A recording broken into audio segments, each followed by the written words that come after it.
Kesha Parika Shri Shri Guru Gauranga Radha Shamasunda Giridhari Jiu Ki Jai.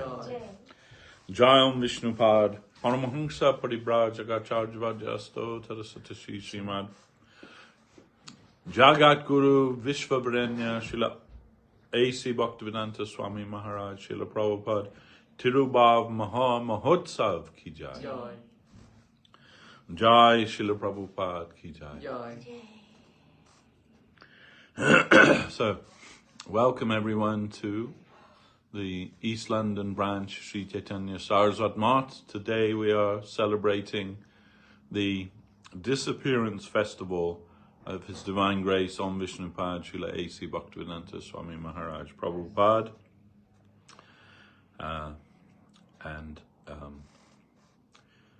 Want to say something in his glorification, naturally. So let's...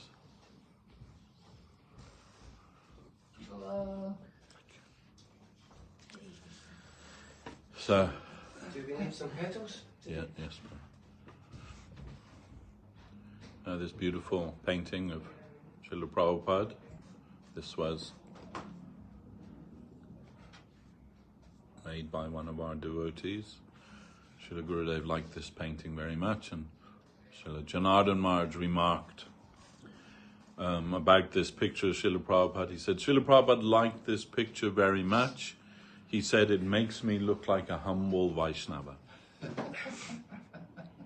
So naturally, we also like this painting very much. Because mainly you see Srila Prabhupada on like huge Vyasasans and, then, so, and rightly so. He is Jagat Guru. But sometimes he likes to show his real self as a humble Vaishnava. And we are eternally indebted to him in every way possible.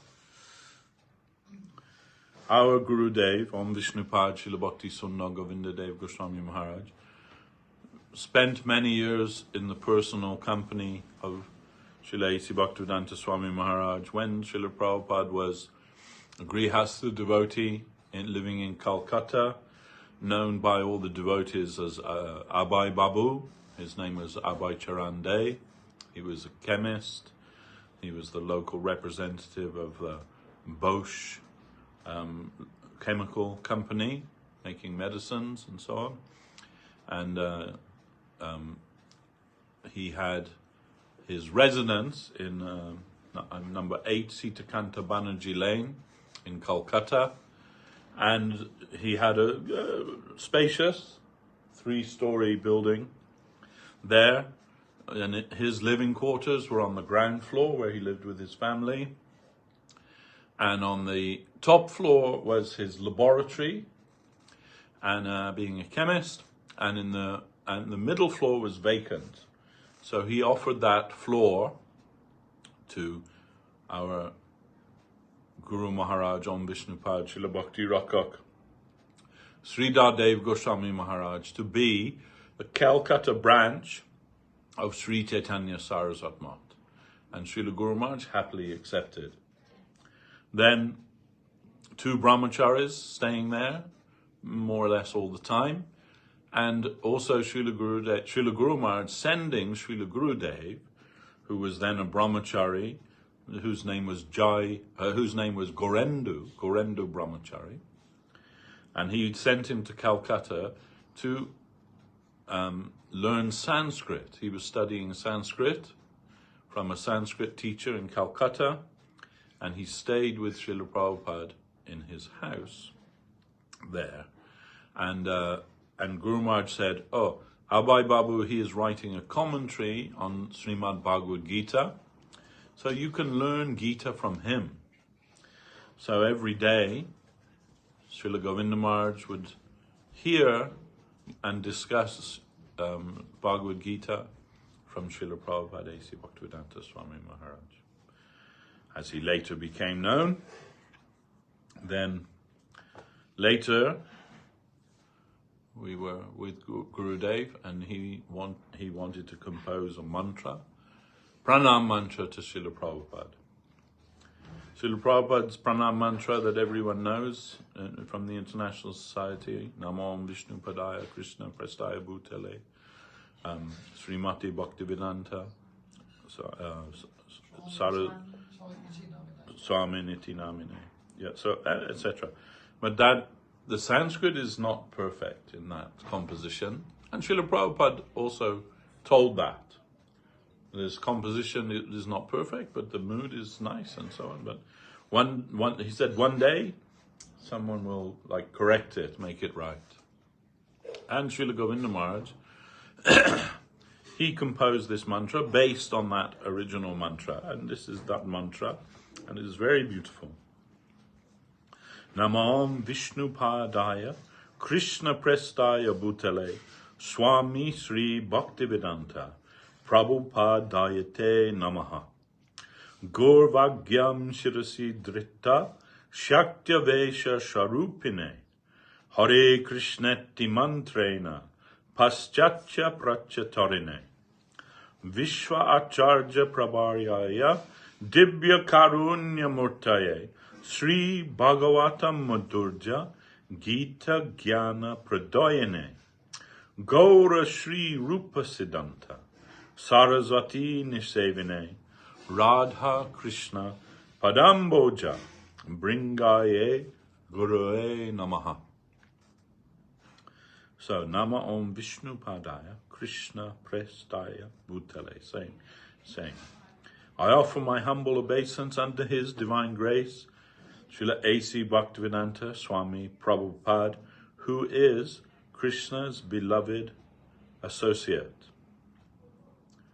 who came down to this plane from Goloka, Swami Sri Bhaktivedanta Prabhupada Dayate Namaha. I offer my obeisance to him. Gaurbhagyam Shirasi Dritta Shaktya Vesha Sharupine.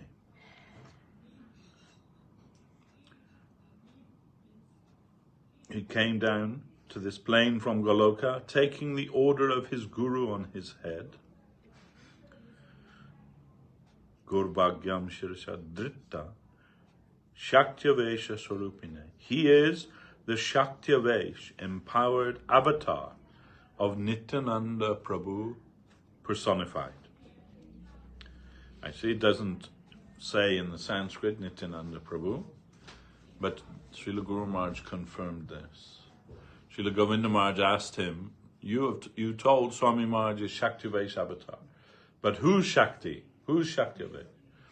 And without even a second thought, Srila Guru Maharaj said, of Nityananda Prabhu. What he has done, no ordinary man can do. Only Nityananda Prabhu can do what he has done. Then, Hari Krishnati Mantrena Paschatya Pracha Torine. He distributed the Hare Krishna mantra all over the Eastern and Western world. So not just over the Western world, but the Eastern world too, delivering and uplifting all fallen souls. Vishwa Acharya Prabhaya Ya Dibya Karuna Murtaye. Dibya Karuna Murtaye. He is the best of millions of Jagat Gurus, Vishvacharya Prabharyaya, because he is Divya Karuna Murti. He is the personification of divine mercy. Sri Bhagavatam Madhurja Gita Jnana Pradoyane. He distributed the sweet nectar of Srimad Bhagavatam, Bhagavata Madhurja, and Gita Jnana Pradayane, the transcendental knowledge of Bhagavad Gita all over the world. Gaura Sri Rupa Siddhanta Saraswati Nishevine. He is constantly engaged in the exclusive devotional service to Srila Bhaktisiddhanta Saraswati Thakur, Srila Rupa Goswami, and Sri Gauranga Mahaprabhu. Gaura Sri Rupa Siddhanta Saraswati Nisevine. Radha Krishna Padam Boja Bringaya Guruve Namaha.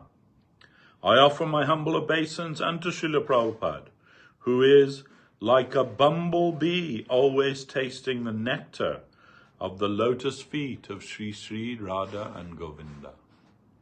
Beautiful.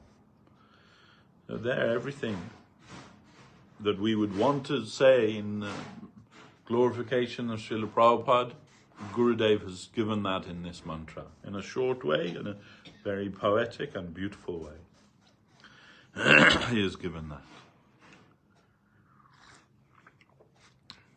I didn't meet Srila Prabhupada, but I knew him as much as anyone can know him, I think, through his books. I began to study his books from the age of 14, when my English teacher at school actually gave me my first book of Srila Prabhupada, Sri Ishopanishad, she gave to me. And some other books. She knew I'm interested in, spiritual things.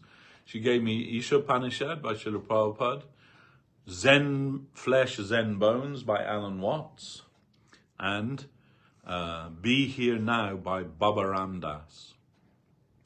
And I liked all of those books, but particularly Srila Prabhupada's book influenced me very much. Every page was like a revelation, what Srila Prabhupada was saying. Undeniable truth, which he presents in a very clear, a very concise, forceful, and no-nonsense way. Not sugarcoating anything, just giving it as it is. And if you're a little open-minded and you read that, you cannot deny what he is saying.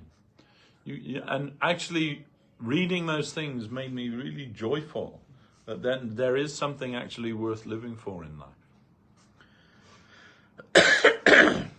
But, although I didn't meet Srila Prabhupada, our Gurudev and our Guru Maharaj, they knew Srila Prabhupada very intimately.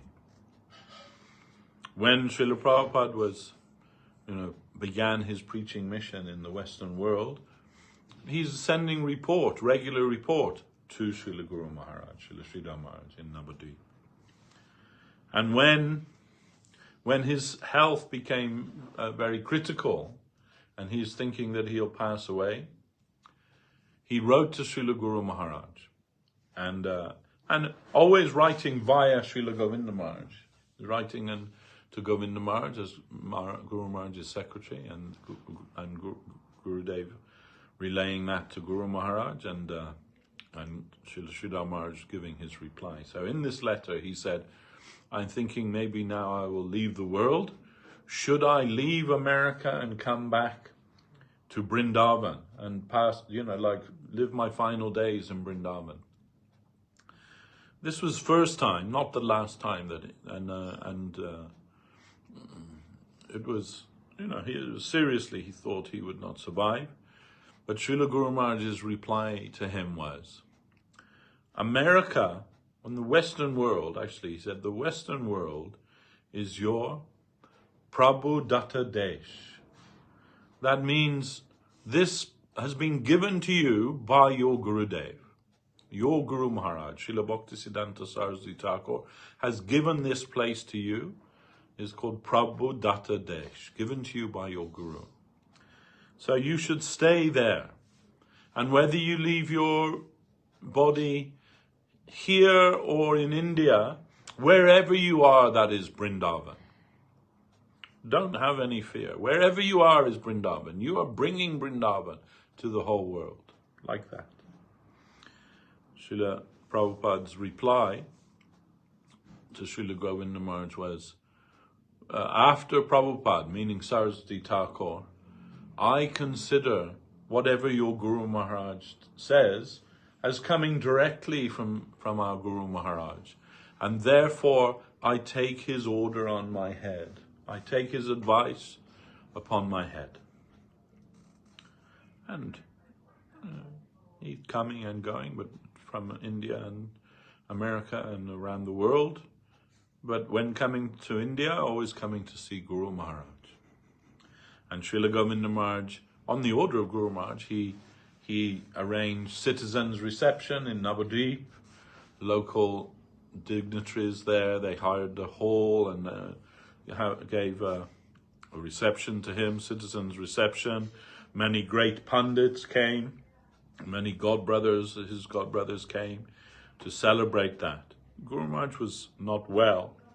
He said he could not attend himself because of his health, but Srila Govinda Maharaj came there, citizens' reception that was organized by Srila Gurudev. And even, the purchase of the Mayapur ISKCON Chandradoya Mandir, which is the world headquarters of the International Society for Krishna Consciousness.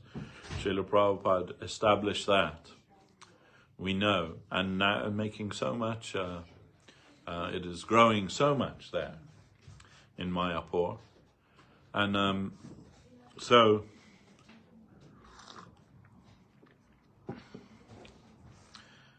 there was some opposition from the local Vaishnavas, let's say. They didn't want Srila Prabhupada to make a center in Mayapur. Their reasoning was, if he brings the Western people here, they'll spoil the chastity of the Dham. This was their opposition. So anyhow, the local municipality, local government there, they listened to that argument. And so there was a block was put on Srila Prabhupada purchasing land in Mayapur. So they're not able to purchase that land where the Chandradoya Mandir was. So what did he do? He had Srila Govinda Maharaj purchase that land. So that land was purchased by our Gurudev, Om Vishnupad, Srila Bhakti Sundar Govinda Dev Goswami Maharaj. And so the ownership, the title deeds of the land were in his name. G.S. Bidjaranjan was his legal name. And Prabhupada's money, ISKCON money, that paid for that. But he trusted Srila Gurudev. And Srila Gurudev in that purchased that land. No objection came from anywhere. Everything was fine. And then later the title deeds were signed over to Srila Prabhupada, and so he was able to establish his Chandradoya Mandir, the world headquarters, which is still there to this day, not only there to this day, expanding in so many glorious ways. So our connection with Srila Prabhupada, even before he formed the International Society for Krishna Consciousness, going in that way. In fact, Srila Prabhupada wanted to take sannyas from Guru Maharaj, from Srila Sridhar Maharaj, and approached Guru Maharaj for that. But Guru Maharaj was reluctant to give that. And the reason was, why? Because his branch of Chaitanya Saraswat Math was in the house of Prabhupada. Prabhupada's house in Sitakanta Banerjee Lane, as I mentioned before, the whole floor was second floor, or first floor, as we say in the UK, first floor, or in America, second floor. Then that floor was given to Srila Sridhar Maharaj to be the Calcutta branch of Chaitanya Saraswat Math. And some brahmacharis staying there, Srila Govinda Maharaj staying there. And sometimes Guru Maharaj also staying there, coming to Calcutta, staying there. In those days when Guru Maharaj was more mobile. So then when Prabhupada came to him to ask for sannyas, Guru Maharaj said, "Oh, if I give you sannyas, your family will be very angry with me," because he knows them very intimately. "It will not be good for me." And he said, "But if you go to Keshav Maharaj, he already took sannyas from me. So the sannyas mantra I gave him, he can give you the same. And it'd be the same as taking from me." So Prabhupada agreed, and as we know, the history,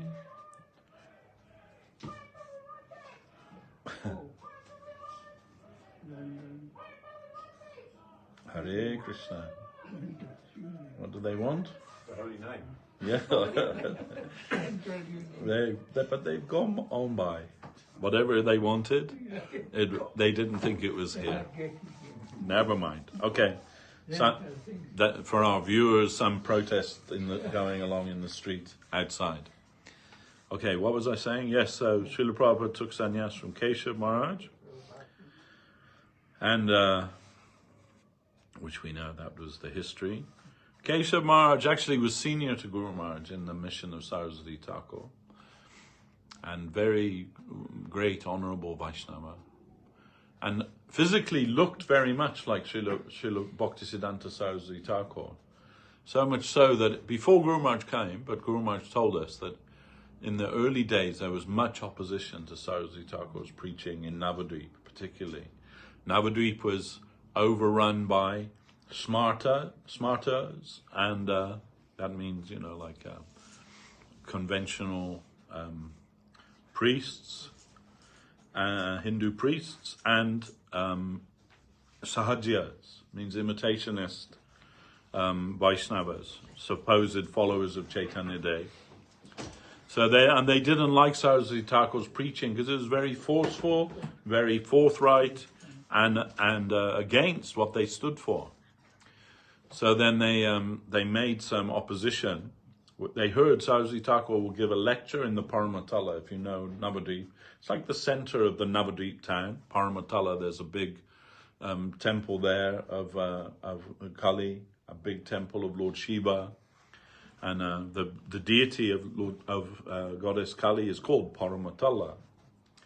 So that therefore the name of the area there. Anyway, Saraswati Thakur was due to give a lecture there, and the smartas and the sahajas, they banded together to give opposition.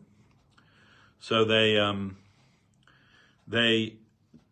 told everybody in the local area, lock your doors and do not give any shelter to his group.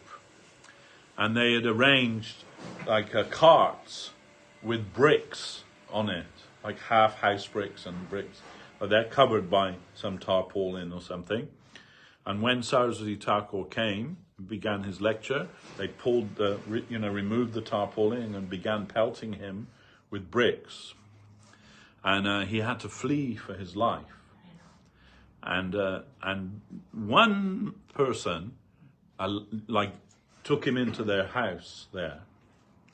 And he was with Keshav Maharaj, who at that time was Vinod Bihari, a Grihasta disciple, and dressed in white. But because they looked physically similar, then they swapped their clothes.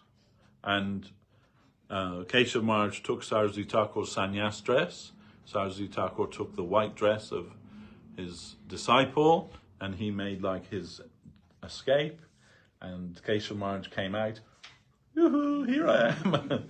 and they, the mob chased him, and he managed to escape with just some minor bruising and some small injury, but with his life he escaped. Anyway, a great devotee of Saraswati Thakur. But he, after Saraswati Thakur's disappearance, he took sannyas from Srila Sridhar Maharaj. And in fact, there was one anti-party, you can say. I kind of don't like that term so much, because everyone's an anti-party, right? Don't know what that means, but Anyway, but some opposition to Srila Sridhar Maharaj's preaching. And they came to Keshav Maharaj and said, we're going to Sridhar Maharaj's temple, we're going to make some trouble there, we're going to make some disturbance, we have this plan. Will you come? Can we enlist your help with this? Will you come? These are God brothers of Guru Maharaj. And Keshav Maharaj says, yes, I'll be there. And you will have to kill me before you can cross the entrance to Sridhar Maharaj's temple, because I consider him my Guru Maharaj. And before I allow you to enter his temple, you'll have to kill me. So he was very strong, Vaishnava.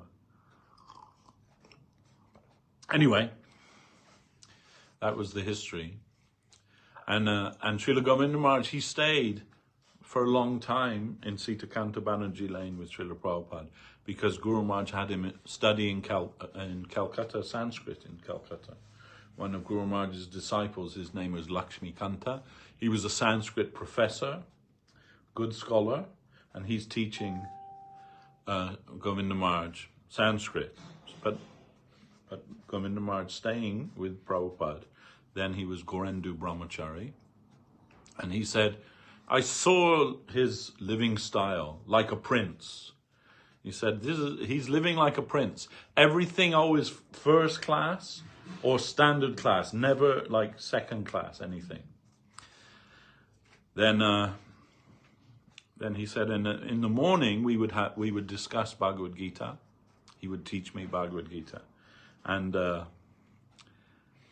his wife would give me breakfast. He would say, give some breakfast to. He said, I'm a village boy. My breakfast is muri, which, puffed rice, some muri.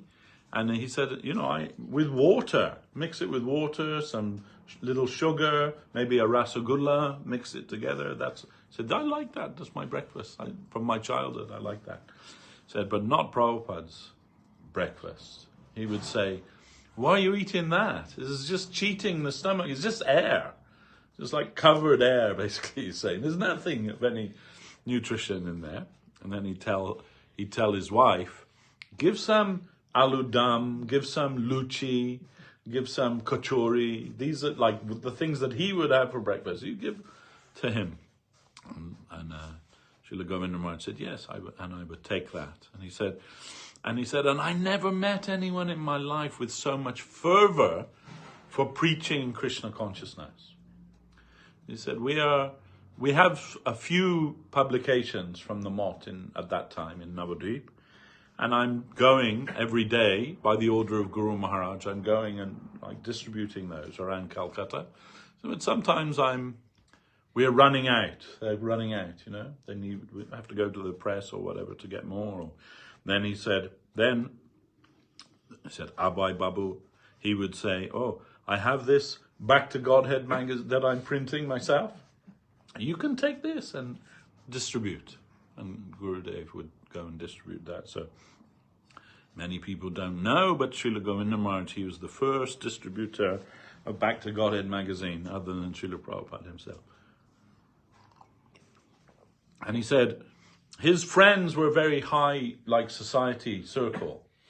Like Indira Gandhi was one of his clients, and Dr. Radha Krishnan, and many high society people. And he said, so he's always preaching to them about Krishna consciousness, and arranging some invitation to their house.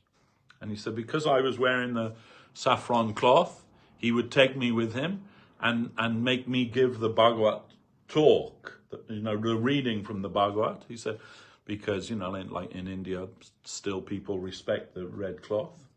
Then so he said, he would give me the asan and give me the book. I would read the book, he said, and then he would explain everything.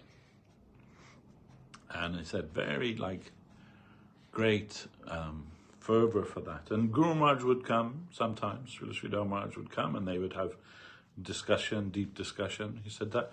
Then also he said, but my Sanskrit teacher, his name was Lakshmi Kanta, he said, he didn't like that I'm learning Gita from Abai Babu. He would say, you can learn from me. I am a brahmachari. You can learn from me. He is a grihasta. It's better you learn from me. I'm a brahmachari. I know Gita. Why are you learning from him? And Srila Govinda Maharaj, Gorendu Brahmachari, then he would say, because Guru Maharaj told me to learn from him Bhagavad Gita. Then that Lakshmi Kanta said, oh, but he has kumkum on his head.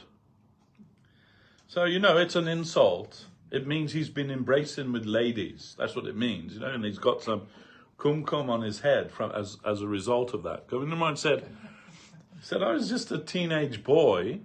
I didn't understand what he meant, by that. I didn't understand what does he mean he has kumkum on his head? He said, I knew it wasn't like a compliment, but I couldn't quite understand like what that meant. So he said, that night when I came back, and I said, I knocked on Swami Maharaj's door, and he came to the door, and he's cooking, and he said his face was very flushed, red, and he said, I said to him, why is your face red? Is that kumkum on your head? And he said, what? Well, no, it's not kumkum. Why do you say that? He said, Lakshmi Kanti says you have kumkum on your head. And Prabhupada laughed, he laughed, and Govinda Maharaj said, I still didn't understand like what it meant. He said, he laughed, and he said, no, I'm cooking, that's why my face is red. He said, he took Govinda Maharaj's hand, he said, you can try and like remove it if you think it's, oh no, it's okay. Anyway, that Lakshmi Kanta, he didn't meet a very good end. We have to say that's another story. But anyhow, so for like 10 years, Srila Govinda Maharaj lived with Srila Prabhupada, and that's why at the opening of the Chandradoya Mandir, he asked Srila Govinda Maharaj to speak. Maybe you've seen the photograph that he made Srila Prabhupada made Guru Maharaj sit on the Vyasasan with him. He never did that with any other god brother, but only Guru Maharaj. And Srila Govinda Maharaj sitting to the side. And if you look very carefully, you can see that the microphone, there's a microphone there, it's tied up with some string because it kept falling off and they couldn't like get it, it didn't actually fit the holder there. And Srila Govinda Maharaj told us that string was my sacred thread. I took it off and I tied up the microphone with that, my sacred thread, so that, they could speak. Anyway, he said, I was expecting Guru Maharaj to speak, and Guru Maharaj did speak, a very beautiful talk, it's recorded, speaking about what happens when you establish an ashram and all of these things. It was a very nice talk. He said, but then he asked me to speak, and he said, I wasn't prepared for that. I was just coming as Guru Maharaj's assistant. He said, so then what will I say? I've not made any preparation. I don't know what I should say. So then he said, then I thought. Then he said, I now remember this shloka from Chaitanya Charitamrita by Raghupati Upadhyay. And that shloka says, who can I tell and who will believe it, that the supreme absolute truth, the Param Brahman, is wandering through the forests of Vrindavan, hunting girls. It's like, and Srila Govinda Maharaj said, that shloka came in my mind, but I changed the Sanskrit so that it became, who can I tell and who will believe it, that our Abhay Charan Babu has now become Jagat Guru, the Guru of the whole world. And Prabhupada appreciated his talk very much. And afterwards he said, in the talk, Srila Govinda Maharaj said, he considers my Guru Maharaj as his Shiksha Guru, and he always shows me affection like his own son. And afterwards, in the response to that, Srila Prabhupada said, what Govinda Maharaj has said, or Gorendu has said, is true. His Guru Maharaj I consider as my Shiksha Guru, and he is my dearmost son. Now, this is some little history of their interaction with one another. It was very profound. And when Srila Prabhupada came with his early disciples to India, they came to Guru Maharaj. And Achyutananda was with him. It was Achyutananda and Ramanuja. And Srila Prabhupada wanted them to stay there to learn how to do kirtan, they didn't have anything. There was not even any centers of ISKCON in India at that time. So then he told that, you can learn, you can accept Sridhar Maharaj as your Shiksha Guru, and he can teach you many things. And if you read, Achyutananda Swami he became later, and then again Achyutananda Prabhu. And he wrote a book. It was called Autobiography of a Jewish Yogi, and because he was Jewish. And then and there was a famous book, Autobiography of a Yogi, written by Paramahansa Yogananda. So anyway, it was never published, but then like maybe 10 years ago or something, he finally published it. And he changed the title, and it's called what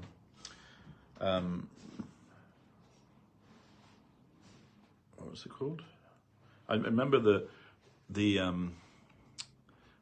subtitle of it was "Never Trust a Holy Man Who Doesn't Dance." Oh, that's what it's called. Blazing Sadhus, he called it. Blazing Sadhus. Blazing Sadhus, and the subtitle, Never Trust a Holy Man Who Doesn't Dance. Something like that. But if you read that book, it's available online, maybe in printed form as well. It's all about Guru Maharaj, about his time with Srila Sridhar Maharaj. First chapter is about like how he came to meet Prabhupada and, join the... But maybe 3 chapters, the main part of the book, is about his time with Guru Maharaj. And he's a really good writer too. I highly recommend it. It's a really lovely book to read. Anyway, so that time, then Srila Prabhupada and Srila Guru Maharaj, they're sitting together, and Prabhupada says to Achyutananda, you can go. They gave Prabhupada and his devotees the what we knew as the blue house on the corner of the temple property. It's now white, actually, I believe, but everyone still calls it the blue house. And Prabhupada and his disciples, they stayed in that house during their visit to Guru Maharaj. So he tells Achyutananda, you can go, I want to speak like some private talk with Sridhar Maharaj. So Achyutananda goes. And Prabhupada and Guru Maharaj, they have some talks. And then when Prabhupada came back, then Achyutananda said, so what were you and Sridhar Maharaj talking about? And Prabhupada says, if I told you, you would faint. His realizations about Krishna are very high.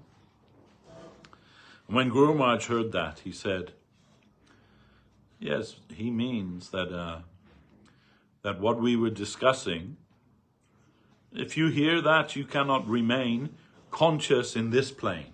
You must be in another plane. So you will faint in this side, if you like. So anyway, and just finally, what was their time in Calcutta together was at the time of the partition in India, 1947, and there were riots in Calcutta at that time, Hindu-Muslim riots. And Srila Govinda Maharaj said, when I was coming back from my studies, he said, you could see like dead bodies in the street, like blood running down the roads. It was like really, he said, really scary. And so when I came back, Srila Prabhupada and Guru Maharaj, they're discussing, like, if the Muslim rioters come, how they're going to escape from the house. And Guru Maharaj had told that in the back of Swami Maharaj's property, Prabhupada's property, there was a water tank. And he told them, I'm just going to go in the water tank and put the lid and just stay in the water tank and just rely on Krishna. So then Govinda Maharaj, he'd already discussed this with one of the brahmacharis that was staying there. And he said, we found that from the roof, you can, if you're like a little agile, you can jump from one roof to another, and this way we planned out a whole escape route to escape if the rioters come, if the riots come this far. And then Prabhupada said, okay, but on the way to the roof, my chemical laboratory is there. He said, there are many bottles of acid, so when you go up there, just lob a few of them, you know, try and get take a few of them out before you make your escape. Anyway, and Srila Govinda Maharaj said in that area, that local area, there was like a gunda, means like kind of gangster kind of person, serious gangster, that everybody knew. They called him Amar Gunda. That's what he was locally known as, you know. And he said, one day I'm coming home from my studies, I walked round the corner, and hanging from a lamppost was the body of that Gunda, and someone had put a sign around his neck and painted on there Amar Gunda on there. It's hanging there dead. So anyway, then Mahatma Gandhi came and peace came, and you know, there was no need for the escape plan or anything like that. So their relationship was very intimate relationship, and of course that continued until Srila Prabhupada's disappearance, which is today. And when Srila Prabhupada disappeared, he came to Vrindavan, and a very famous talk he gave there, he said, well, everything I wanted to say, I've said. It's in my books. You know, you can read my books, you'll understand everything. There's nothing further for me to say. Basically, is what he said. And you know, on his historic trip to the United States, on that Scindia ship, the Jaladuta, then it was a long, maybe 2 months or something like that. 6 months? Or 6 weeks, yeah. So like 2 months more or less. And he suffered 2 heart attacks during that time. And, you know, it was very beautiful. He writes in his diary about that, you know. Some days that he's so ill he can't write. You just see he's like scratched through those days, you know. And it was very nice. He says, oh, today I made some prasadam. It was very nice, you know. Butter chachari, he says, something like that. I made. It was very delicious, fed everyone. And he said, and I'm reading, the nectarine of Chaitanya Charitamrita, which is the sustenance of my life. And then he wrote that song, marking Bhagavad Dharma, is one prayer he writes to Krishna in that prayer. And the devotees sing that sometimes. Krishna tava punya habe hai. Everybody knows. The disciples of Prabhupada, they know that song. But how they translate it, right? Oh brother, if you will get your fortune when Srimati Radharani is pleased with you. I like that, he's saying.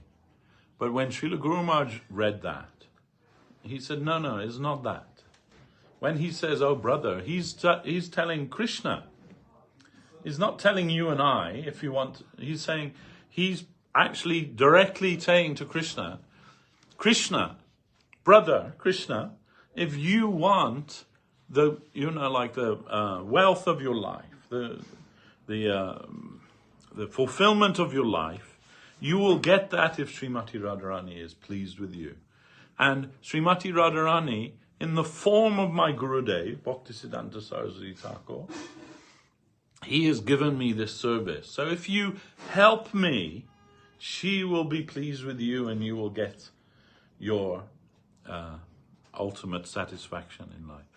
So and Guru Maharaj said, he petitioned Krishna to help him in this way and made himself empty of any other desire. And he said, and Krishna could not refuse that he had to come and some divine power worked through him. And we know that otherwise it is not possible what he did. One old man, 70-year-old man with less than $100 and a few books, came to America with nothing and just sitting in the park chanting. And gradually it happened. We know. Srila Govinda Maharaj said, he's writing report to Guru Maharaj, and I'm reading, when he's staying in Boston in the house of the Agarwals, he's staying there. He said, They're not even vegetarian, right? They're meat eaters. He said, so he's keeping his food in their fridge, and like one shelf for him, and the shelf above and the shelf below, like meat and everything in there, you know. And Govinda Maharaj said, no Brahmin can tolerate that. He must be like Paramahamsa to be able to like tolerate such a thing. And, you know, we read that they also both smoked, you know, the Agarwals. And they both smoked, and they would say, oh, to him, to Prabhupada, does it bother you? And he said, oh no, think nothing of it, think nothing of it. You didn't make any demand or anything on that. Anyway, Srila Govinda Maharaj says, like, when he came back to Chaitanya Saraswat Mott in Navadvip, and he said, and Guru Maharaj arranged breakfast for him, you know, like the things that he likes, kachori and all these things that he likes to eat. He said, then Hari Chanpru is like one of Guru Maharaj's senior brahmacharis. He said, he's serving Prabhupada. Prabhupada's sitting at the table, and he's serving like this. And Govinda Maharaj said, and I'm supervising, like give this, like this.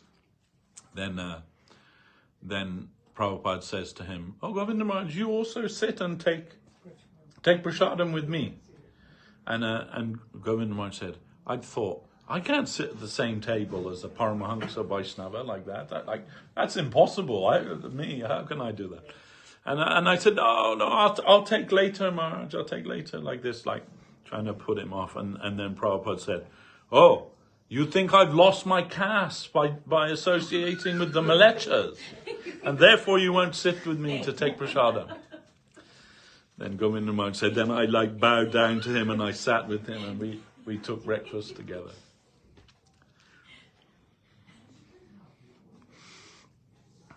And, you know, we are so much indebted with him. Without him, there is no Krishna consciousness. He gave Krishna consciousness to the world. And even to India, he gave Krishna consciousness. You know, when he came with his disciples, and you know, he would say about his disciples, they're like my white elephants, and they would come and chant and dance in the streets of India, and the Indian people were like amazed, because he said they're all aspiring to be like the West. They want like the Western style, they want the Western comfort, they want all the trappings of the Western world. He said, and all these like American boys and girls have given all that up and embraced, you know, the Sanatan Dharma, the Yuga Dharma of Krishna consciousness, and they come back, and the people of India seeing that, many are very inspired to see that. And so, you know, they're also inspired to take up Krishna consciousness after seeing that. So you know, as Srila Govinda Maharaj says in his pranam mantra that he wrote to Srila Prabhupada, Vishvacharya Prabharyaya Dibya Karuna Murtaye, that you have distributed this Hare Krishnati Mantrena Paschatya Prachatarine. That means the Western world and the Eastern world, you've distributed the Hare Krishna Mahamantra all over. Vishvacharya Prabharyaya. You are better than millions of Jagat Gurus, because you are Dibya Karuna Murtaye. You are the embodiment of divine mercy. And what he did, that is unparalleled. In our Sampradaya, what Srila Bhaktisiddhanta Saraswati Thakur wanted so much. How much did he want that? The preaching in the Western world. How much?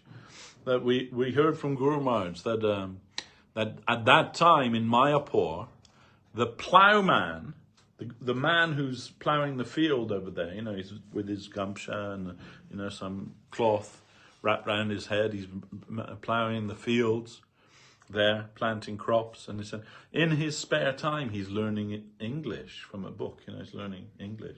And the other devotees, they're like laughing at him, you know, like, why are you learning English? You know, Prabhupada's not going to send you to the West, is he? You know, he's not sending you. And that devotee said, no, Prabhupada said, you know, that this Krishna consciousness movement must spread all over the world. Then who knows, maybe in 10 years from now I'll be plowing the fields in New York. He's thinking like that. So, that was the mood, like who will be able to give that to the world. And some devotees were sent. First Bon Maharaj and Bhakti Pradeep Tirtha Maharaj came to London. Bhaktisiddhanta Saraswati Thakur, he was like contemporary with Rabindranath Tagore, and Rabindranath already been given the Nobel Prize for Literature. So then he met with him and said, like, where do you think Mahaprabhu Chaitanya Dev's message will be best received?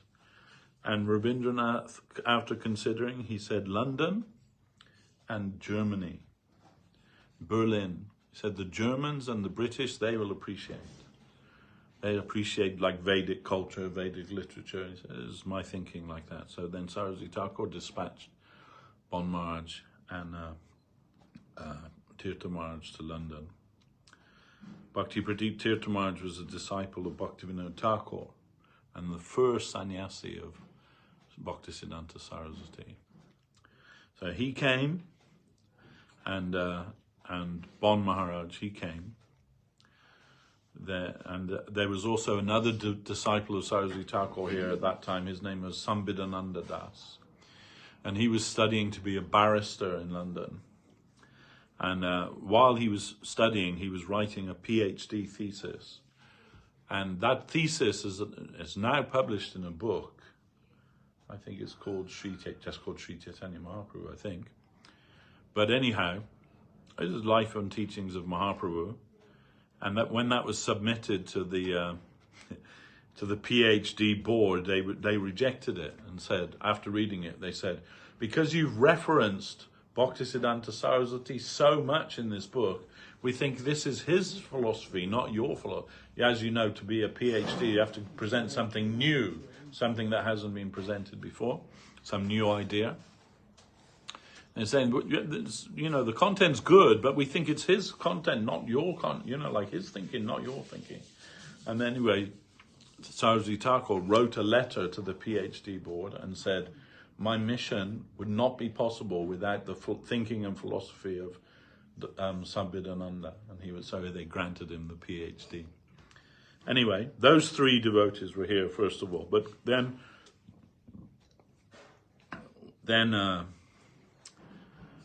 Saraswati Thakur,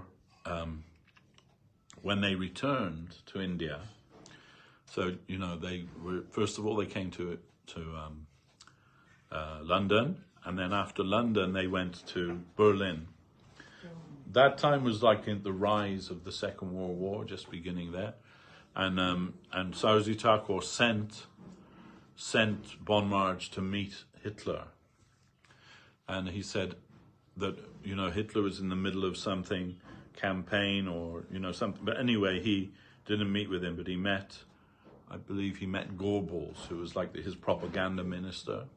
Anyway, he met him, but Hitler had some interest in like Vedic culture, the occult side of it. He was very interested in that. But anyway, but while he was in Berlin, he wrote like a book called My Time in Germany or something like that. My Time in London. He wrote some books, and so when Saraswati Thakur read those books, his comment was, after reading the book, he said, no mention of this poor fellow in either of these books, meaning like he didn't mention his guru in there at all.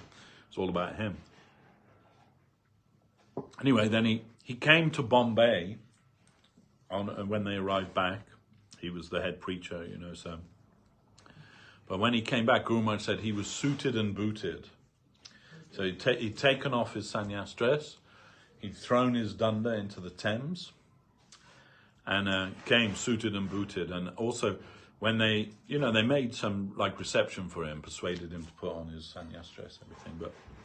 But then when he came to the Mott there, and in Bombay, then he said, he refused to take off his shoes. He said, no gentleman will remove his shoes to go to a place of worship. Like he'd become, Guru Maharaj said, like half converted to a Western gentleman, you know. So he came there, and then anyway, after the reception, they're like together, and Srila Prabhupada's there. There's a photograph, quite a famous photograph, like they're at maybe at the dock in Bombay where they were received, and Prabhupada's there. You can see Guru Maharaj was there, but Guru Maharaj said, "Oh, I was in the back somewhere," you know, like Guru Maharaj never coming in the front. But Prabhupada's sitting on one side. He's got this like big handlebars mustache, and he's a Grihastha then. Anyway, they're afterwards they're like at the mott, and Guru Maharaj and Prabhupada, and Prabhupada says to him, like, Maharaj, like, what happened? Like, what happened to you? You know, like, and Bon Maharaj said, oh, they have questions we can't answer. And then Srila Prabhupada said to him, and what are those questions? Then he began like one question, and every question he answered. Srila Sridhar Maharaj answered those questions and like defeated all of those questions. Maybe 20 different things that he'd put together. And when it was finished, then Srila Prabhupada, he jumped up on the chair, and with his arms raised, Jai, Sri Guru Varanga. With his arms raised in the air, he said, today Europe has been conquered by Asia. But when he came to report to Srila Prabhupada, his remark to Saraswati Thakur was, what you have is not sufficient for them. And he said that, Professor Sanyal, Nishikanta Sanyal, he was a big scholar. He wrote the first English book of the Gaudiya Math, which is called Sri Krishna Chaitanya. It's a big, hardback volume book in 2 volumes. And that was what this was their book for preaching in the West. They took that. And when he made that remark, he said he was so furious that the other devotees had to hold him back. He wanted to kill Bon Maharaj. He wanted to actually physically strangle. They had to hold him back. And then he told him, he said, in front of Saraswati Thakur, he said, you have forgotten the first principle of spiritual life, which is Guru Ashraya, that to take shelter of the Guru. You have forgotten this. He told, anyway, so he was, after that meeting, Saraswati Thakur was very displeased with him, and he'd written letters to all the supporters in England saying, we're closing it down, it's all over, we're not going to be doing anything anymore like that then. So then Saraswati Thakur wants to send another preacher there. And he... No. Professor Sanyal, he died at a very young age, about 35 years old when he died. But he was a very good scholar. Maybe was considered the best scholar of the whole Gaudiya Math. His initiated name was Narayan Das Adhikari. Anyway, so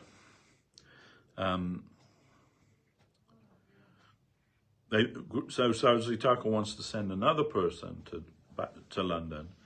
So he chose Guru Maharaj, Sridhar Maharaj, and asked Guru Maharaj to come to London. And Guru Maharaj said, Prabhupada, if you insist, then I will go. But he said, I think you will not get a good result. He said, for 3 reasons. One, he said that I can't understand their customs and their intonation and like that. And 2, I'm a very kind of, in his own words, socially crippled, was what Guru Maharaj said. He said, I can't mix with people very easily. And then, I don't understand how their behavior, everything, I don't understand it. So if you insist, you can send me, but I think your money would be better spent if you send a Prakrita Prabhu. A Prakrita Prabhu was a Grihasta and very like world-wise kind of man, you know, and also very good Vaishnava. And so Saraswati Thakur, he chose a Prakrita Prabhu, and he was sent. And before sending him, he changed his, or gave him the title Goswami.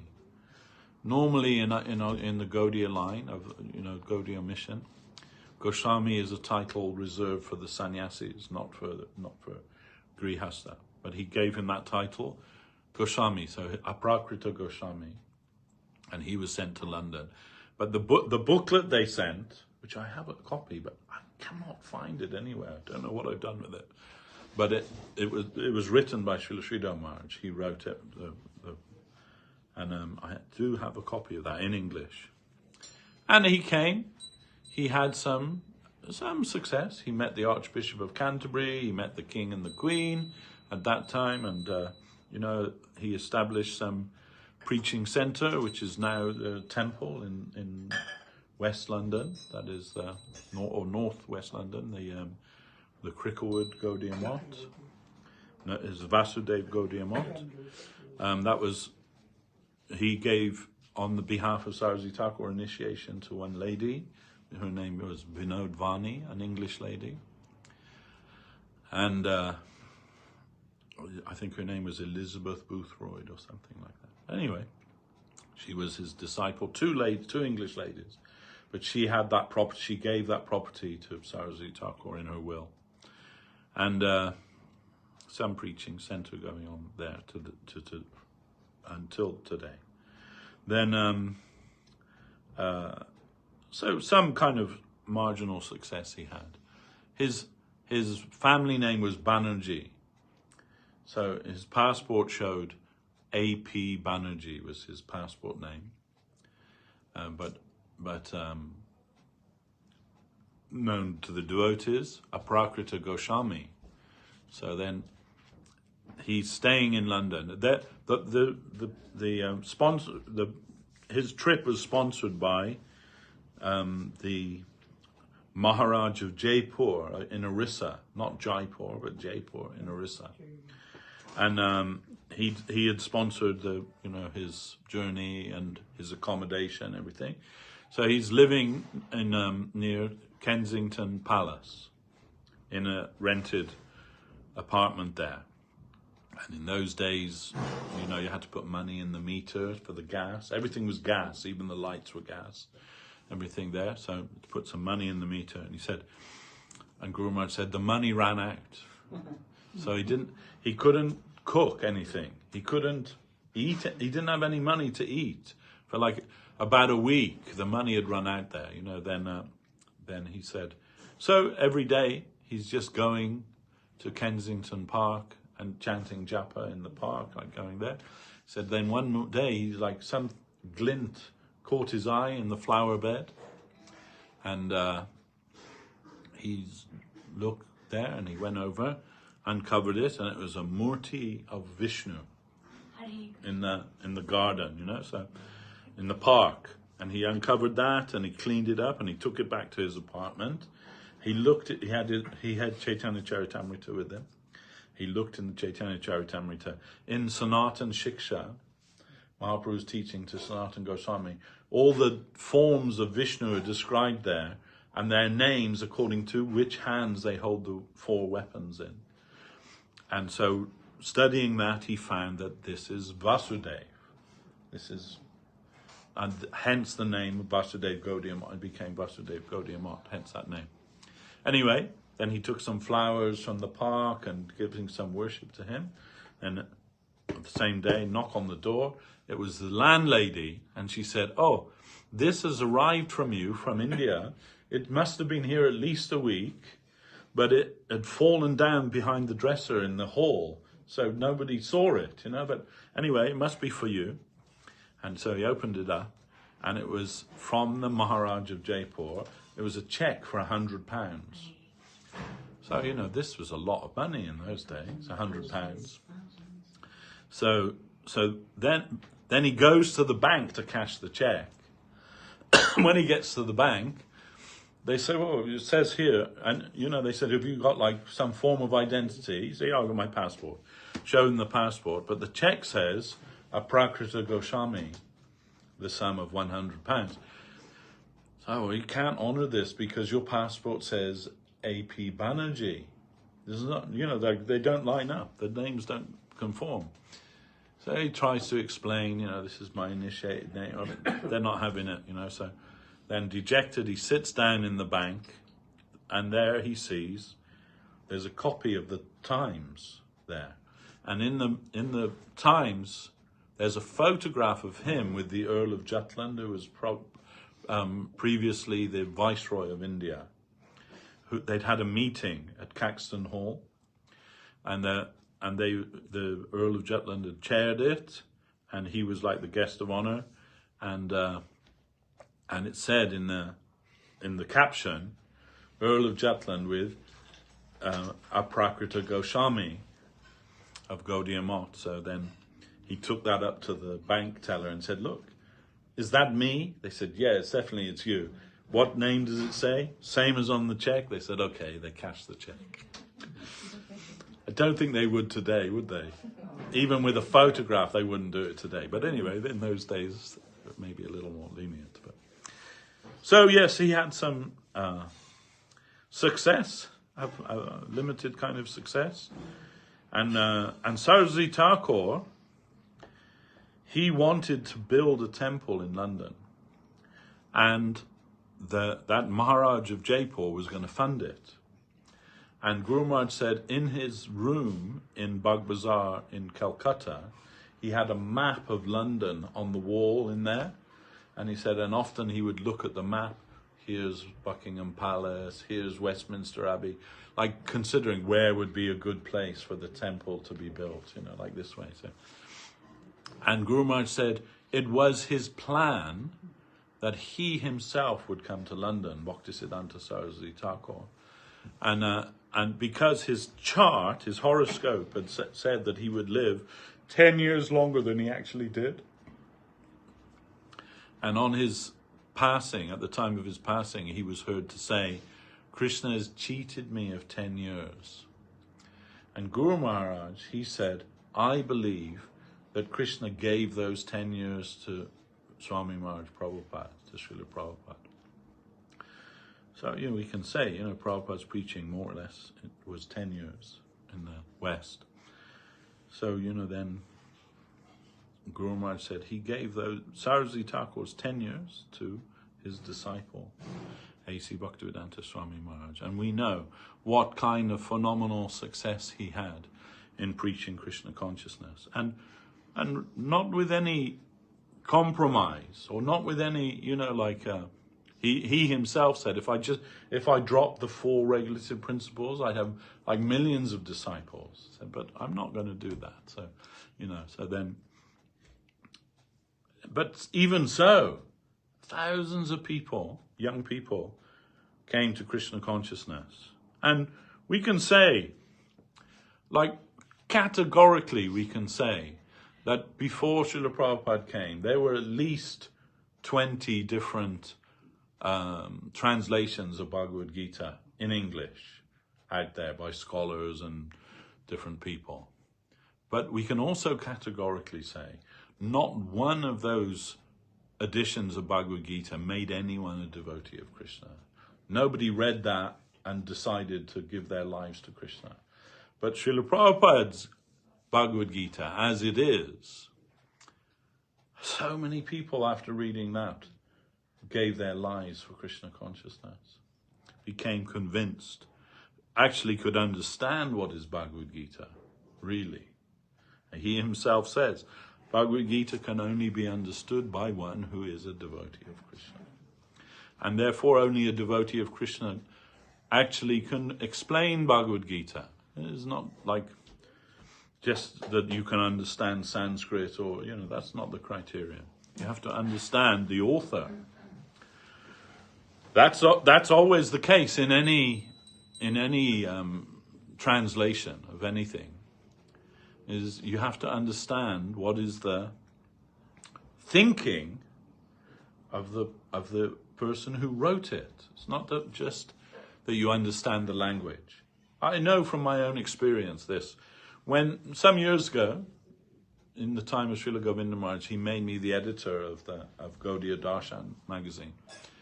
To my shame and to my fortune, I was only able to publish 4 editions of that. But he said to me, in the first edition that you publish, you must include this article, which was in the original issue from like 1956 of Srila Sridhar Maharaj. It was published over 2 issues. And it's actually called Gaudiya Darshan. So it was an essay that Guru Maharaj himself wrote. So he gives me the file. It's in Bengali. I can't read Bengali, So it was published in Bengali. So I'm thinking, like, who can I ask to translate this?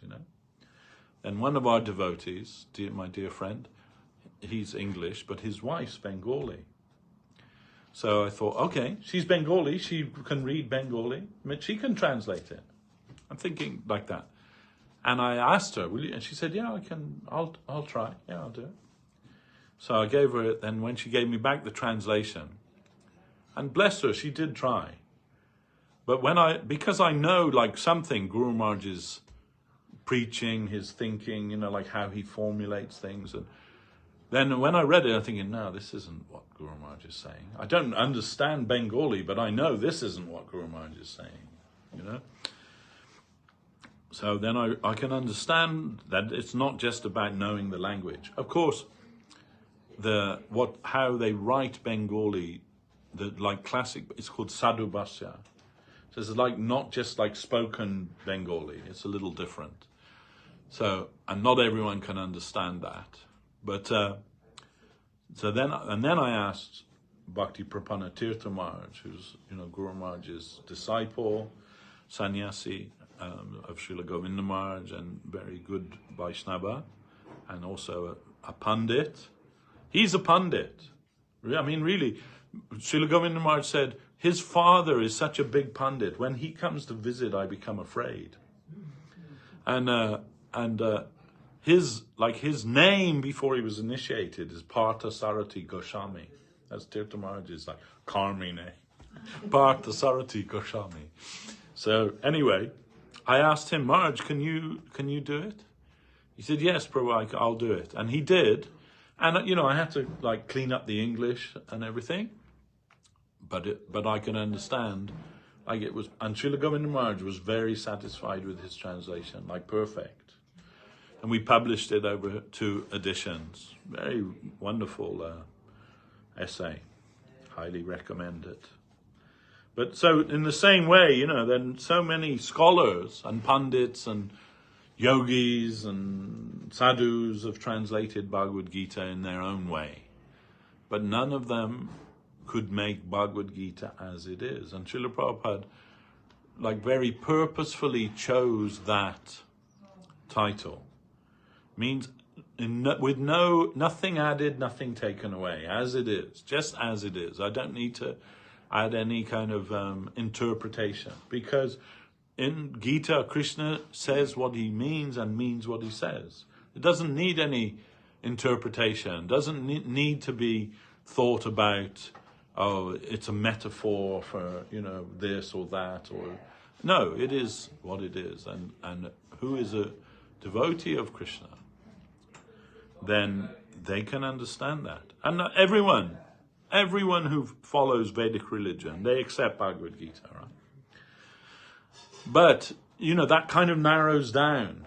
Like those who accept Bhagavad Gita with Shankaracharya's interpretation. No, those who accept Bhagavad Gita with the interpretation of the Vaishnavacharyas. So that like cuts it down, like who can appreciate that. And then of the Vaishnavacharyas, those who are the followers of Chaitanya Dev, their understanding of Bhagavad Gita again narrows it down. And then, the Gaudiya line even of Bhaktivedanta Thakur, Guru Maharaj said, the Bhaktivedanta Paribar, the followers of Bhaktivedanta Thakur, their interpretation of Bhagavad Gita through, you know, Baladev Vijayabhushan, Vishwanath Chakravarti Thakur, and so on, coming down to Bhaktisiddhanta Saraswati Thakur and Srila Prabhupada. And his Bhagavad Gita as it is, extraordinary. And his disciples, to their credit, have distributed that book so widely over the world. Even now in America they have a program. You know that in America they have in the hotels or motels, and you go around, in the drawer they have the Gideon's Bible, right? They leave it in the drawer. You can take it with you if you want to, if you get some inspiration. Gideon's Bible. So following that, many hotels and motels around in Gideon's Bible and Bhagavad Gita as it is. They've made this program there as well. So, you know, it's a big thing. In fact, when I was a teenager, this is a little aside, but when I was a teenager, when I was at college, my friend, she was the daughter of the mayor of the town where I lived. And her boyfriend, they, at a party, they both took an overdose of some drug. We were kind of, you know, experimenting with all those sort of things as teenagers do. Anyway, they were both in hospital, and my friend's mother, who was the mayoress of our town, she was so incensed that she called the head of the police and said, "I want all of her friends, I want you to raid their houses." And so that was what happened. You know, I was living at home with my mum and dad. Well, my mum, actually, just my mum then. But and at 5 o'clock in the morning, these police cars pull up, and they're raiding my room. You know, they're looking through my room, going through everything. I didn't have any drugs or anything there, but they're looking through the room. And then one of the police officers, my Gita's there in the bookshelf, and he pulls it out and he goes, "What is this book? What is this book? Everywhere we go, there's one of these books. What is this book?" I remember thinking, "Oh, this is kind of amazing, you know. Everywhere we go, this book is there." So, Srila Prabhupada's influence, not just directly on the devotees, making devotees, but on actually our whole culture, is very deep and, far-reaching. And what to speak of Bhagavad Gita? As Srila Govinda Maharaj says, Sri Bhagavata Madhurja, that you've distributed the sweetness of Srimad Bhagavatam. And through Srila Prabhupada, we have Chaitanya Charitamrita. Chaitanya Charitamrita, Srila Sridhar Maharaj said, the greatest work of literature in any time, in any place, in any space, in anywhere. Chaitanya Charitamrita, the greatest literature ever written. And he's given that to us in the English language. And really, I try and read Chaitanya Charitamrita every day. And really, sometimes I can't put it down. It's so beautiful. And his purports that he's given, they're all more or less all based on the purports of Bhaktisiddhanta Saraswati Thakur's commentary of Chaitanya Charitamrita. Wonderful. Wonderful. And, as Guru Maharaj says, Srila Sridhar Maharaj says, if you want to understand really what is Krishna consciousness, you'll get that if you give your attention to Sri Chaitanya Mahaprabhu. Because Sri Chaitanya Mahaprabhu, as we know, he is Radha and Govinda combined, but his manifest Leela in the world, that is called Acharya Leela, because he teaches us how to be a devotee of Krishna. And he says, if you read or if you study the life of Sri Chaitanya Mahaprabhu, then you'll see what it means, what Krishna consciousness actually means. And without having to give any focus even on the pastimes of Radha and Krishna, which are very tricky, let's say, is that Srimad Bhagavatam, the 10th canto of Srimad Bhagavatam, which describes the Leela of Krishna when he's here in the world, especially his Madhura Leela, the Leela of his amorous pastimes with the cowherd girls of Vrindavan. If you're unqualified and hear about that, it may be injurious to your spiritual life, as you'll misinterpret it, because our frame of reference for all of those things is our experience here in the material world.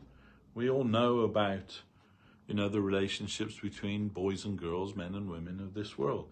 But we do not know anything about that, the Aprakrita Leela of Lord Krishna with the Brajabasis. We don't know anything about that. But necessarily, we must, we can only reference it by our experience in this world. We have no other frame of reference. By doing that, we'll mistaken it to be something that it's not. Srila Guru Maharaj says, physical similarity, but categorical difference. So therefore, we're advised not to approach that. Not to approach that when we're unqualified. And we're all unqualified. Let's not think. Let us not make the mistake of thinking that if you've been chanting Hare Krishna for 10 years, 20 years, 30 years, 40 years, that qualifies you to enter into the Madhura Leela of Radha and Govinda. It does not. It doesn't. That is something else altogether. So carefully we avoid those things. In fact, Srila Maharaj says, his explanation, fools rush in where angels fear to tread. So don't be a fool, try and follow the angels. Then those things are too high for us, and we must mistaken them for something that we already know in this material world. Once someone said to Srila Govinda Maharaj, this Vaishnava, he's preaching that union is higher than separation. We all know, right? Rupa Goswami has told that separation Vipralamba is the highest spiritual emotion. And some Vaishnava are telling, no, actually, union is higher than that. And when they told Srila Govinda Maharaj this, his response was, even a goat knows what union is. But who can understand what is separation? Now, that is a different thing. And he said, and if they are telling that, the residents of hell will be afraid to see that person's face. He said, so much so that they'll have to make a new hell for that person. Anyway, so this is a very serious thing, not to be taken lightly. Although, of course, it says in Srimad Bhagavatam, the cure for the heart disease of lust is to hear about the amorous pastimes of Radha and Govinda in Vrindavan. So everyone thinks, that's the cure, right? That's what we should do. We should hear about those things. But there is a caveat with that. First of all, one, you must hear it from a perfect master, and two, you must be qualified to hear that. So, not that you just go to hear some professional Bhagavatam reciter that's, giving that 7-day or 10 days or whatever it is, they do it as a profession. What was Gaur Kishore Das Babaji Maharaj? He was invited to hear some professional speaker of Srimad Bhagavatam. Reluctantly, he went to hear that. And afterwards, then, that person was very famous, very charismatic, gave a very, entertaining discourse. Then afterwards, they asked Gaur Kishore Babaji Maharaj, so what did you think, Maharaj? And he said, bring cow dung and clean this place, purify this place. And they said, what are you talking about? We just heard Srimad Bhagavatam, and how could it not be more pure? How could it be any, and you're saying bring cow dung and clean this place? And he said, you heard Srimad Bhagavatam? I heard taka, taka, taka. It's like money, money, money. That's what I heard. So it's not just the physical thing or the physical hearing of those things. But what does our gurus, they say, if you give your full energy to the pastimes and the teachings of Sri Chaitanya Mahaprabhu, then without any other effort, one day you will find yourself awake within the realm of Goloka Vrindavan, within the pastimes of Radha and Govinda, without trying to make any other attempt for that. By the grace of Gauranga Nityananda Prabhu, you will automatically get entrance into that. And that means by understanding, by relishing, by hearing Chaitanya Charitamrita from a proper Vaishnava. And so Srila Prabhupada has given us that. It is immensely important. And of both, the two biographies of Chaitanya Mahaprabhu, extensive, Chaitanya Bhagavat, Chaitanya Charitamrita. Our acharyas consider Chaitanya Charitamrita to be the more important. And why? Because Chaitanya Bhagavat is more or less, it is also beautiful, Vrindavan Das Thakur's Chaitanya Bhagavat, but it is pure Leela of Mahaprabhu. And Guru Maharaj said the Sahajas like that very much because they can make their own interpretation. But it's very difficult to do that with Chaitanya Charitamrita because all of it's underpinned by scriptural evidence and philosophy given by Krishnadas Kaviraj Goswami. So they don't like that so much because it's very difficult to misinterpret that. So what kind of service to the world has Srila Prabhupada given with his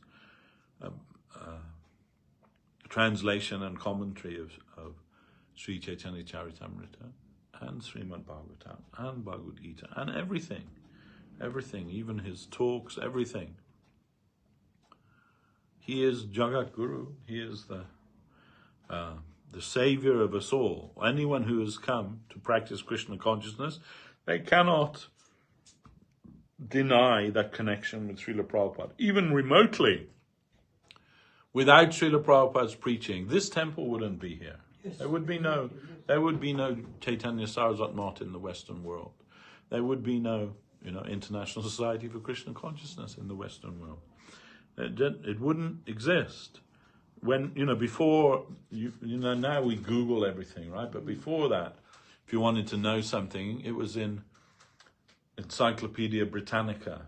They just have this big, volumes of it. They'd sell you it at the door, and you could. And Krishna's mentioned in there.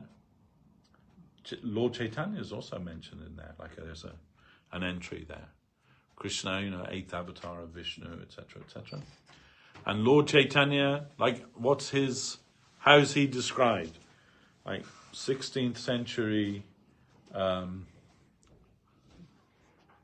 Bengali saint that suffered from epilepsy. That's how he's described. I remember reading that. So because he showed, ecstatic transformations, then the mundane scholars, they consider, he must have suffered from epilepsy. He's having these fits and so on. So you won't know about Krishna from an encyclopedia. You won't know about Chaitanya Dev from an encyclopedia or, from the work of scholars. There are many Hindologists, who've written books about Bengal Vaishnavism and so on. You won't get Krishna consciousness from there. You'll only get Krishna consciousness from the heart of a Vaishnava. That's the only way to get substantial connection with Krishna is through a Vaishnava. And as Srila Guru Maharaj said, he made himself totally empty of any other desire than fulfilling the order of his Guru. And Krishna had to come to work through him. And we are the benefactors of that. So we cannot but think of him as our Guru, whether we have direct connection with him, secondary connection, indirect connection, whatever. He is our Guru. He is the guru of the whole world. And Krishna consciousness spread all over the world through him. And as we were discussing at the beginning, always we see, right, everywhere, he's sitting on a big throne, a Vyasasan, big Vyasasan.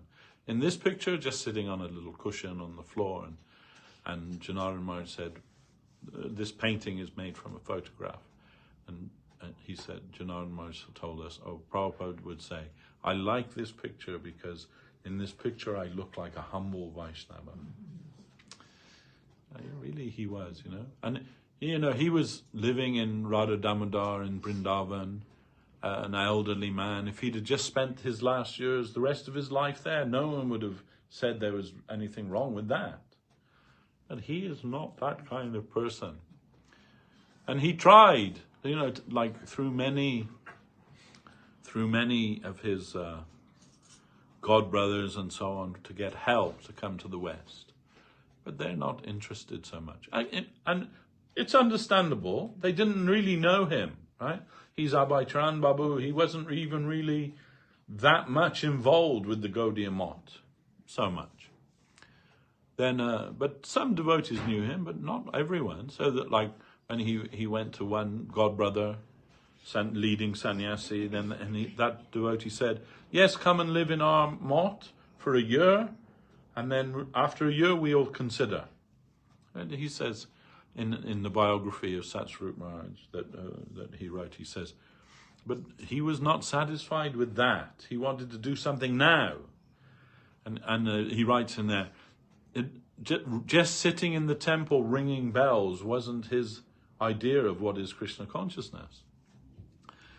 Then when they published that book, it's the first volume, it's called A Lifetime in Preparation, but it was the second volume that was published because it took longer to research it. But when it was published, they took a copy to offer to Srila Bhaktisiddhanta Saraswati Thakur's picture or murti or whatever it is at the Bag Bazaar Gaudiya Math.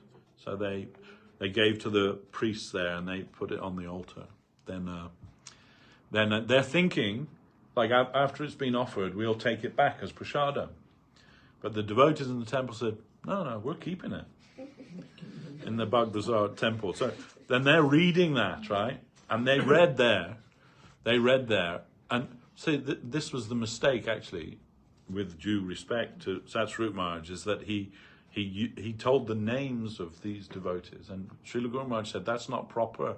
If you're going to make some like criticism of a Vaishnava, don't tell their name. Like that's considered to be like not the proper etiquette. But they mentioned this Maharaj's name, and that Prabhupada considered just ringing bells in the temple was not the proper cultivation of Krishna consciousness, or what Saraswati Thakur desired, something to that effect. So at that time, all of the different branches of the Gaudiya Math, they asked Srila Sridhar Maharaj, will you be the head of the Gaudiya mission? And Guru Maharaj said, I thought if it will help for the service of Guru Maharaj, I'll accept in my old age, like supervisory kind of advisory position. So Guru Maharaj said, I accepted. Then they come running to Guru Maharaj with this copy and they say, look, he's saying we're just bell ringers in the temple, And then with some complaint to Guru Maharaj, we're just sitting in the temple ringing bells. And Guru Maharaj's response was, if in his kirtan you're given the position of a bell ringer, you should consider yourself very fortunate. So, what kind of kirtan is he doing? And you can get the position to be a bell ringer in that, then you should think that's a great honor. Then, then finally, I want to just finish by saying, that when they made the first Rath Yatra in New York, and Srila Prabhupada, he's talking with the press. They've come to see him, right? The reporters, they've all come to see him, and he says, and he knows how to work them, right? So, and he says, the greatest country in the world, that is America. They're like, yeah. Okay? They like that, right? And in all of America, New York is the greatest city. The greatest city in the world, New York. And they go, oh yeah, that's great. New York, great city. And of all of the streets of New York, Fifth Avenue, that's like the best. It's like the street, most important street in New York, in the world. Right? Oh yeah, Fifth Avenue.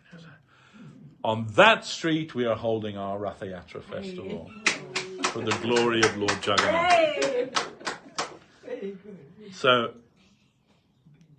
but we are thinking that, because when Prabhupada came to America and they're asking him, what does he want there? Like they're all talking about like building a Vedic temple, all of these things, right? What did he say that his idea was? A skyscraper in Manhattan with ISKCON written on it, a huge skyscraper. That's what he wanted. And he got it. He got it too.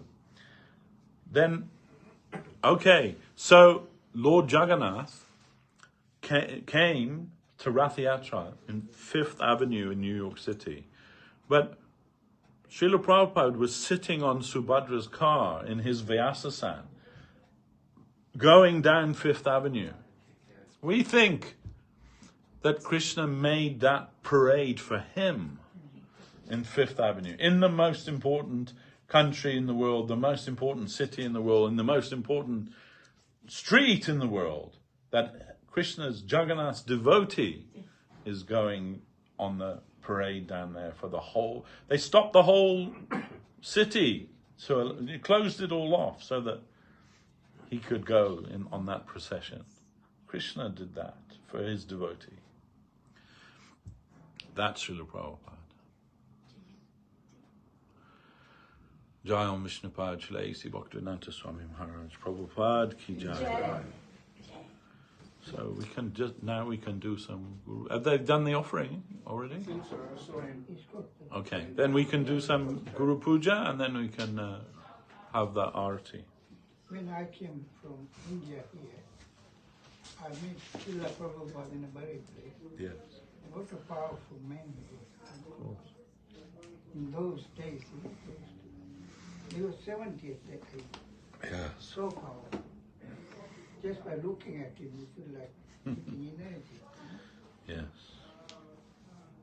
Burial place, 72 places. Without him, Krishna consciousness would have been successful. 108 temples. I was just wondering, you're speaking about professional reciters. How do they define somebody who's a professional? Sorry, is just Pushpanjali? Yeah, we could just do Pushpanjali. We are a small gathering. That means that they make their living from that. Right, okay. Yeah. That's what they do. They travel around the world speaking Srimad Bhagavatam and people give them money and that's how they earn their living. Right. So that means a professional reciter of Srimad Bhagavatam. There are not many of them.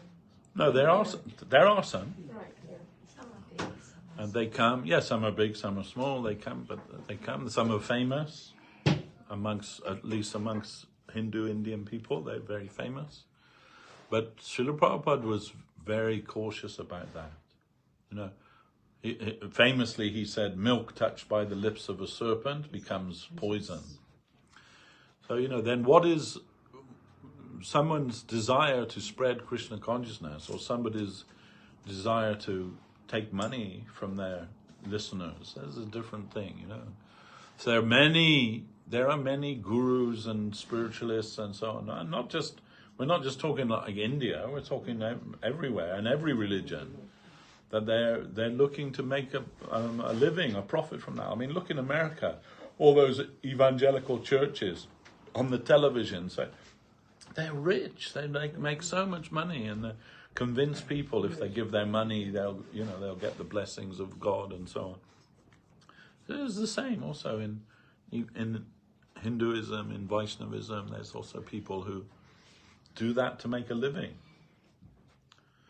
But Srila Prabhupada says, in his purport of Bhagavad Gita at the beginning, better to be an honest sweeper of the street than a charlatan meditator. other thing Devashis I find is wherever there is a religion, there is a little bit of politics. Yeah, We got a Hindu yeah, everywhere. Prime Minister now, and he went to temple, that. And it's like become a new Prime Minister, really. You know? Yeah, yeah. And he's in my Facebook. I said, oh, I should Yeah. take him on notice. Yes. No, of course. I mean, when we joined the International Society for Krishna Consciousness, it was considered to be a brainwashing cult, Yes. dangerous brainwashing cult. Now, all the big politicians, they're all going to Bhaktivedanta Manor, give a garland to Prabhupada, because they want to, and forgive the expression, curry favour with the Indian vote. There's going to be an Indian house in the street. I like to think that's Yeah. not what he's done. I like to think that's not Everybody what loves Rishi curry. Sunak has done. And they He have, of doesn't course. need to curry in that way. But they do. They know that if they go to Bhaktivedanta Manor, they're going to get, because they're considered now. Now they're considered to be the kettle of fish, yeah, by a long shot. shark, for not example. a fish, more like a shark. But anyway, well, that is. Now, what my point is that now Yeah. the International Society for Krishna Consciousness is considered to be the Hindu orthodoxy. You know, and they know this is like the biggest, like temple has the biggest influence over the Indian community, Hindu community. And, you know, if they want to say that what Srila Prabhupada taught is Hinduism, we don't have a problem with that. If Hinduism means the teachings of Srila Prabhupada, let it be Hinduism. We don't care what they call it. If it's really, you know, what he taught and people follow that, great. Let it be Hinduism, called Hinduism. Doesn't matter what it's called. Janmashtami time there, and I saw the Rusik there with his wife. And then one of the Maharaj took him there. And I felt like, well, it is there, you know, still Hindu. Yeah. Anyway, I mean, you know, not to say we don't want to be we don't want to be completely cynical. You know, we it may be that that you know But they all go for Mr. Rishi Sunak, maybe he's a man of faith. Maybe he is, and that's not a bad thing. And but you know, previously David Cameron did that when he came there. Just recently, Keir Starmer did that. You know, so and it's yeah. Yeah, so they all go there now, you know, because they know it's gonna it's a vote maker. Yeah. In that context, it's a vote maker. Yeah, it is. Yeah. Whatever may also be part of that. That's another thing. But my point is that, like, you know, 40 years ago, it was a very different thing. When I lived at Bhaktivedanta Manor, like 40 years ago, it was considered to be, we were considered to be a dangerous cult. Well, there were court cases in Yeah. by the big shots whose Right. very rich families whose children had joined. And Yeah, it was called deprogramming. Major, yeah. The police would arrest you for Harry Nam in those days. Yeah, that's right. Yes, Yeah. exactly. Yes. Yeah. It's unique. Here too, you know, like in Oxford Street, Yeah. book distributing or deep and chanting Harinam, you were arrested, obstructing the highway, all of these things.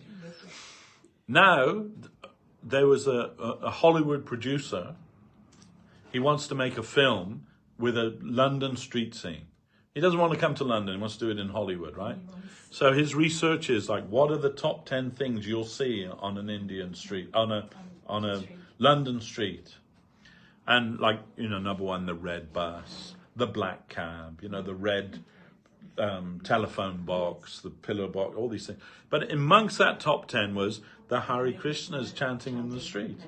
It's like part of what's accepted in London, the London street scene nowadays. You know, you don't get that.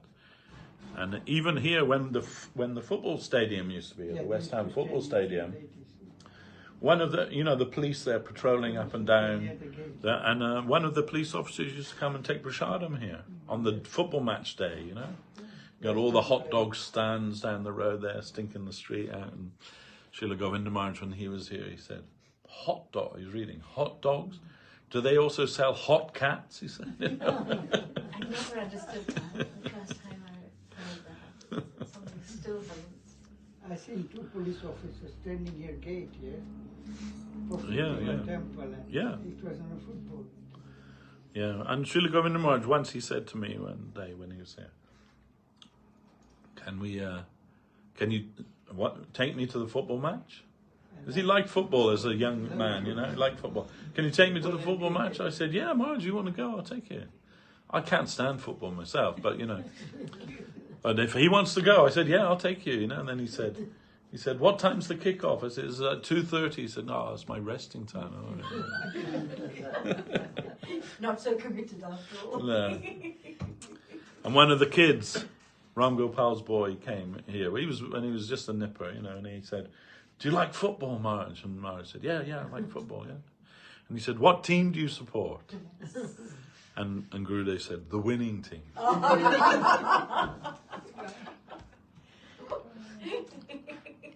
Good, low cricket as well. Yeah. No, in England, Australia playing. He said, who won? I said, England. It's a good entertaining. He said, won't excite, but it's good entertaining. Anyway, now the stadium's moved, so. What happened then?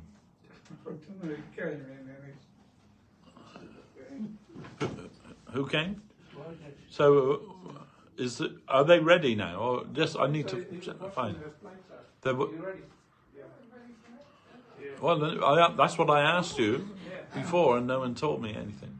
So now we can do Guru Puja, offer some Pushpanjali, and then have Arati. Jai Vishnupad Srila A.C. Bhaktivedanta Swami Maharaj Prabhupada ki jai. Srila Prabhupada Tirubhav Maha Mahotsav ki jai.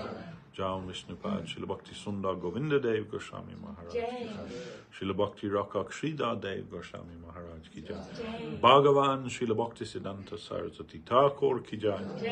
Rupanuga Guru Bhagya ki jai. Shri Harinama Sankirtan ki jai. Jai Go Premanandi. Hari Hari Bol.